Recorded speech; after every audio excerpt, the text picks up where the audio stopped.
10 security tips to protect your user data. Hello everyone, my name is Anatoly Lubarsky. I've been a software developer for more than 20 years and last decade I am an independent game developer. My company name is X2Line. I created games like Baby Adopter, Little Girl Magic, Orange 3, Egg Formula, Baby Adopter Galaxy and others. My games are published on mobile platforms as free games and also on HTML5 platforms like Crazy Games and Game Distribution, and also on social network platforms like Facebook. On each platform, we have millions of downloads for our primary games and tens of thousands of positive reviews.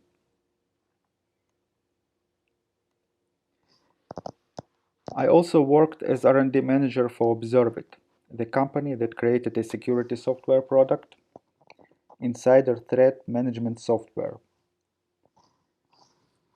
Observit protects against data loss, malicious acts, and brand damage involving insiders acting maliciously, negligently, or unknowingly. The software was integrated into the bank's systems and large corporation networks. I've got my security expertise and experience while working there.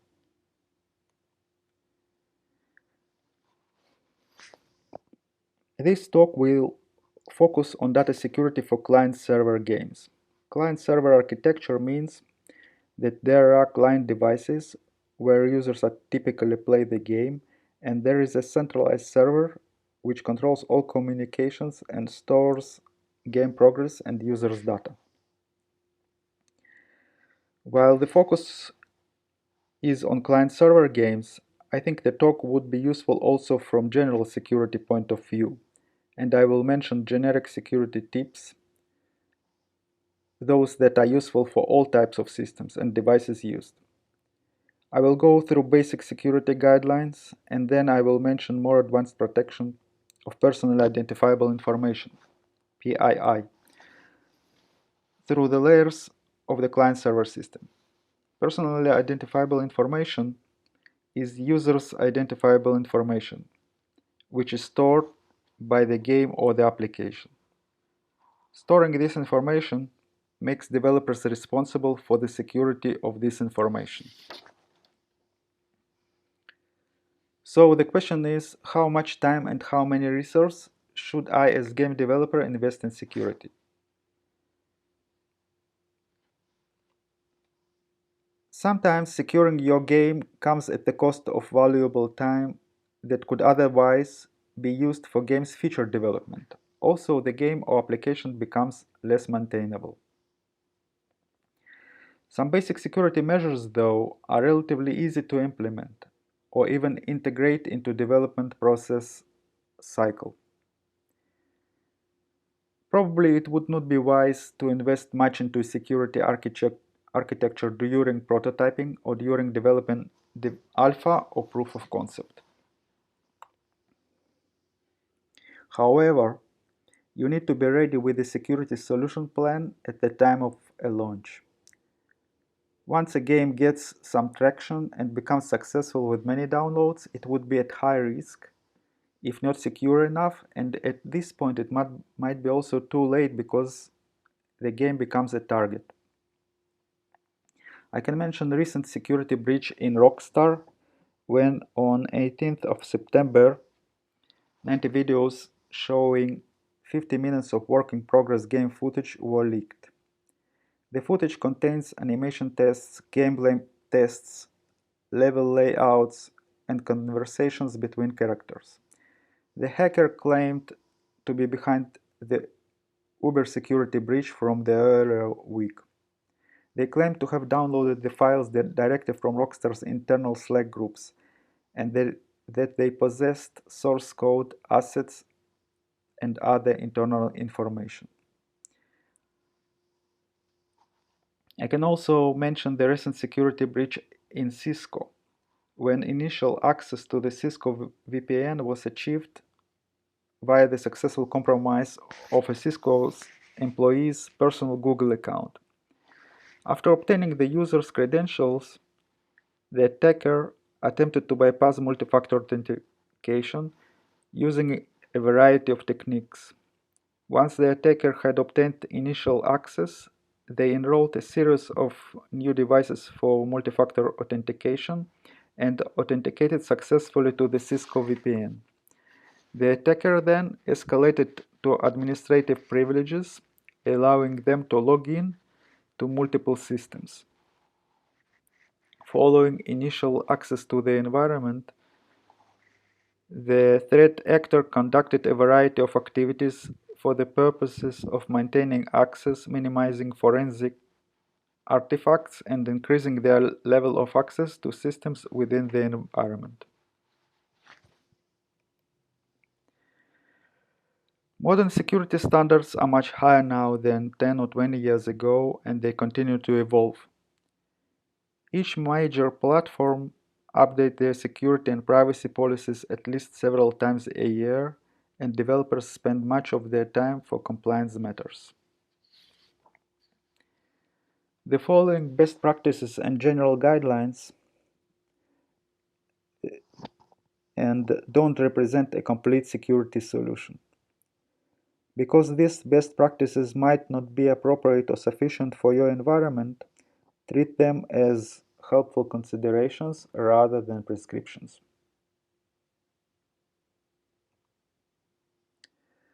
Tip number 1 is about securing the traffic from the client device to our server. We need to make sure that the data that reaches our server or the cloud can be trusted. By current standards, using HTTPS TLS is a must. Each domain name should have an SSL certificate configured on the server. To prepare a server to accept HTTPS connections, the administrator must create a public key certificate for the web server. This certificate must be signed by a trusted security certificate authority for the client device to accept it without warning.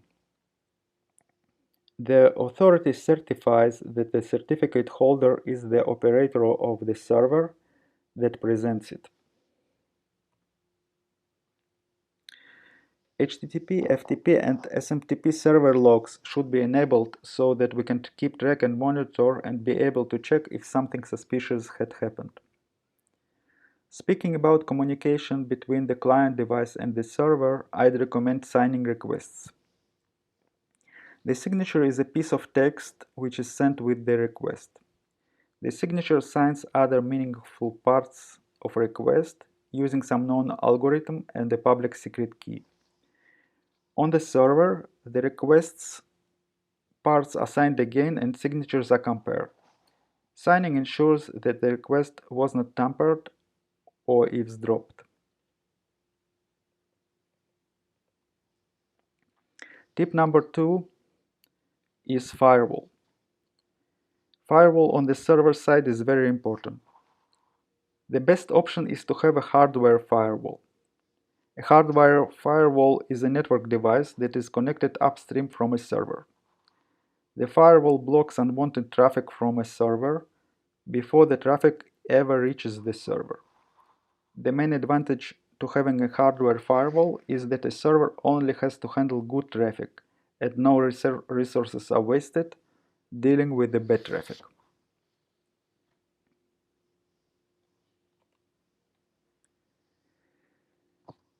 The firewall should be configured with rules like so.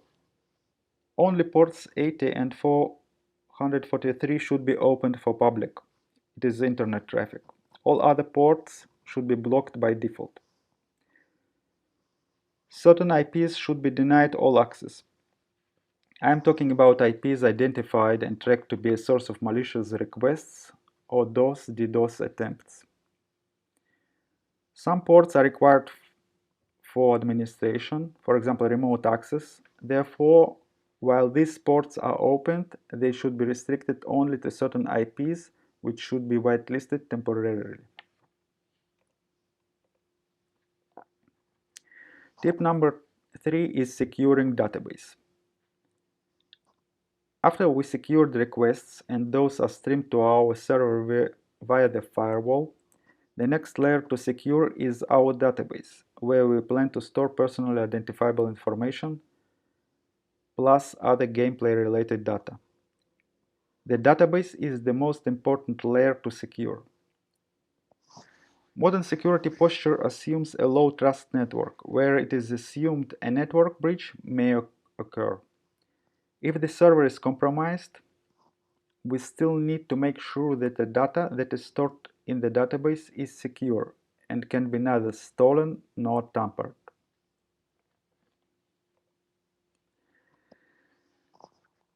The data should be encrypted at rest within the database. Encrypted at rest is a security term, which means that the personally identifiable information data which is stored in the database is in encrypted and non-readable format, and even admin or developer is not able to read the data. The data can't be leaked or even downloaded onto the employee's device. Latest versions of popular database engines like MySQL, Microsoft SQL Server, or Oracle support encryption out of the box, but sometimes only in enterprise versions. But usually it is not very complicated to configure encryptions for all personally identifiable information data columns. That would make sure the data encrypted at rest.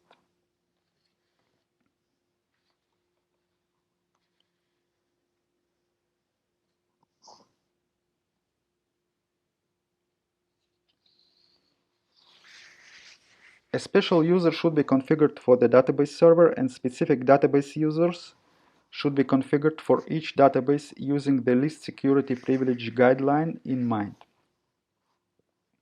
The database user should have permissions to only execute stored procedures, and no other permissions like select or update should be enabled for the database users. All queries should be written in stored procedures, and no SQL code should appear in the application code. Another security measure on the database layer that is very useful to implement security-wise is signing database records.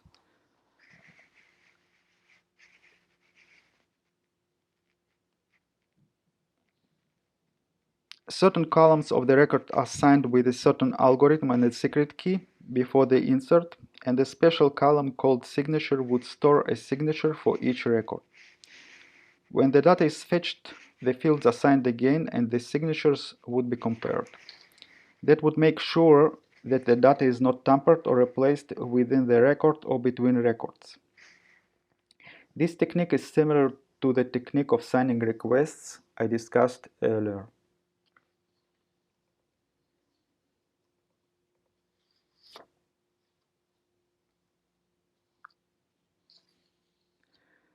Tip number 4 is using MFA when we access hosting portal or remote access. MFA stands for multi-factor authentication. MFA is an electronic authentication method in which a user is granted access to a website or application only after successfully presenting two or more pieces of evidence or factors to an authentication mechanism. Knowledge, something only the user knows. Possession, something only the user has. And inherence, something only the user is. Multi-factor authentication protects user data, which may include personal identification or even financial assets, from being accessed by an unauthorized third party that may have been able to discover, for example, a single password. Multi-factor authentication is a must-have feature when we access hosting portal. I'd also recommend using multi-factor authentication. Sometimes it is called two-factor authentication on Google accounts and social network accounts.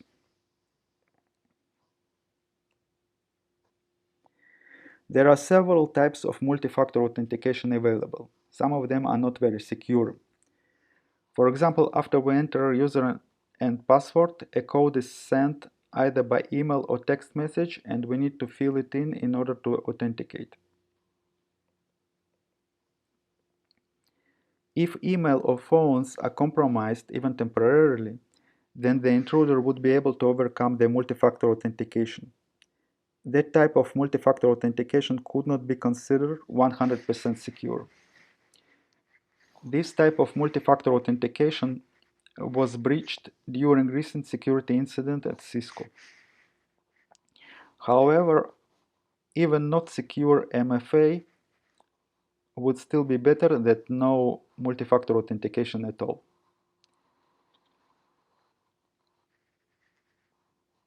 More secure multi-factor authentication is to use a third-party authentication application to generate codes installed on a secondary mobile device. One example is Duo application that is used by many organizations for multi-factor authentication. The most secure multi-factor authentication standard is called 5NFC, where USB and NFC hardware security device is used for multi-factor authentication.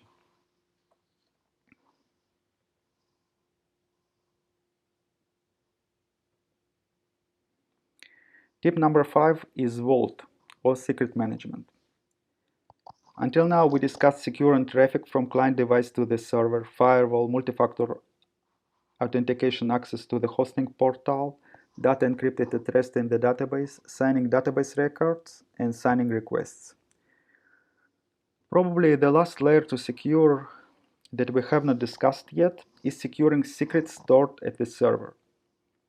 Typically, database connection strings are stored on the server within text configuration files in clear text.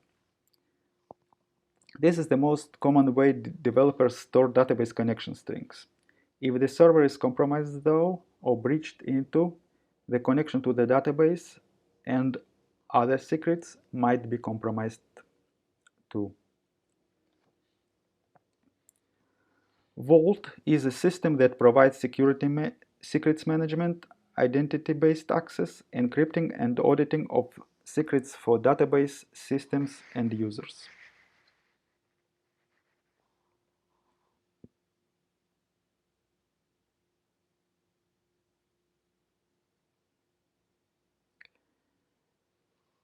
Vault is a centralized secret management and application middleware for key management and data encryption. Within Vault, the secrets are encrypted at rest and access is auditable.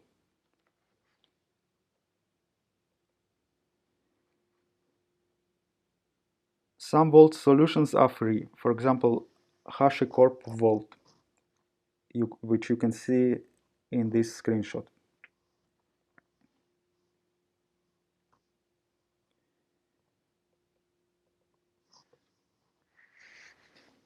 Tip number 6 is SAST, which stands for Static Application Security Testing.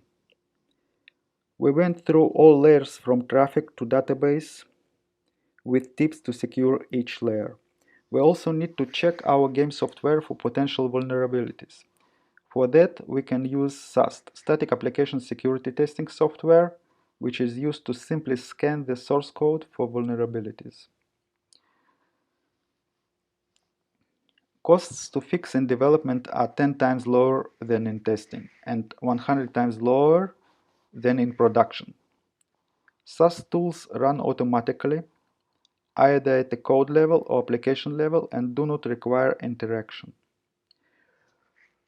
When SAST is integrated into continuous integration and delivery process, SAST tools can be used to automatically stop the integration process if critical vulnerabilities are identified.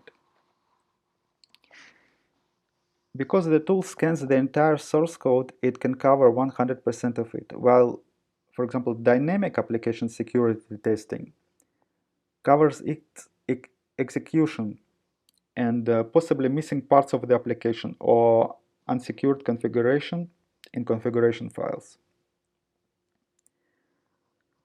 SAST tools can offer extended functionalities such as quality and architectural testing.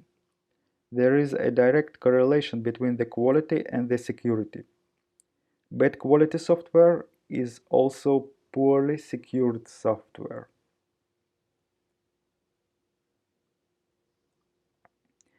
Unlike dynamic application security testing, SAST main focus is the source code, which makes it white box testing.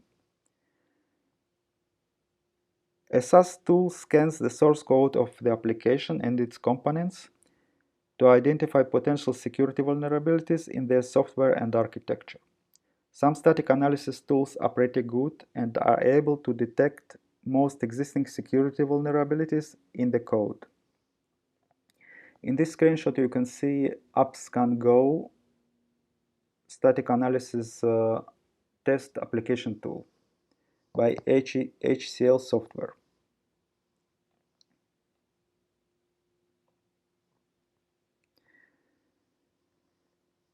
Tip number 7 is general maintenance. The server should be routinely updated. The server should be constantly monitored. Usually hosting platform provides ping monitoring. The server should be routinely checked for viruses. And if it's Windows, it should be routinely Windows should be routinely updated.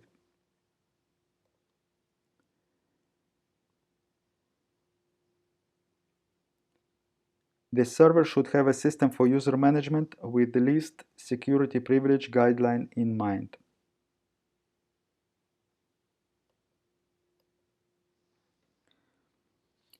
Tip number 8 is cloud hosting security.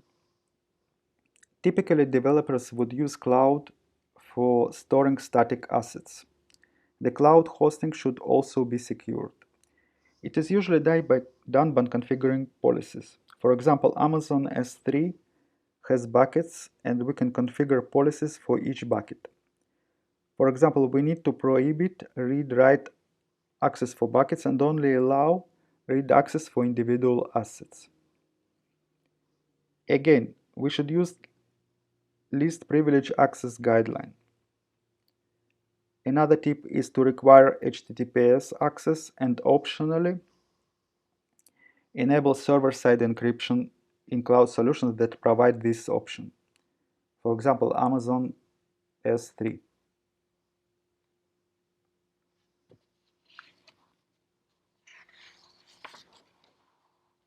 Tip number 9 is privacy policy.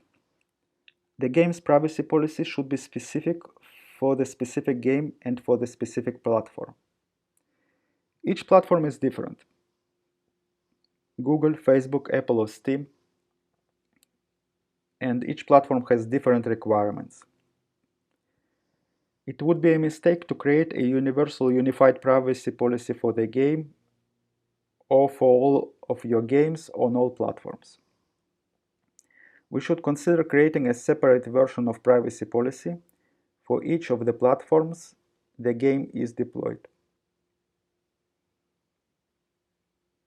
Privacy policy should typically describe what personally identifiable information data is stored, and each piece of stored personally identifiable information should be justified for storing.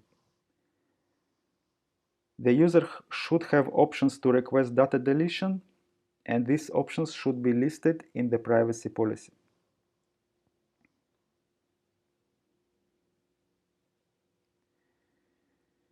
Tip number 10 and the last one is using backup.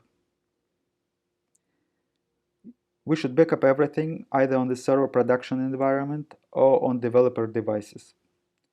Backup is the most important because if the server is hacked and the data is compromised, if we have backups, we may still restore everything. Backup and restore is an essential component of any business disaster recovery strategy.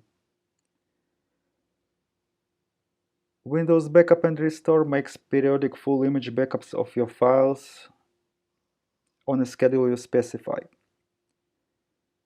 It can also create a backup image of your entire system, operating system, applications, files, settings, etc., so that you can recover everything if needed. An additional tool called File History can be set to automatically save multiple versions of a file so you can recover the file to a desired version or point in time.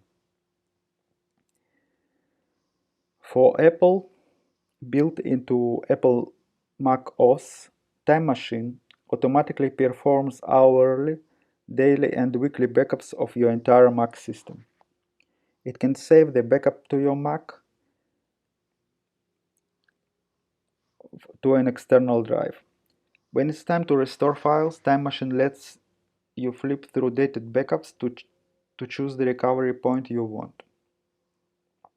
You can back up and restore SQL database easily from the command line or SQL IDE.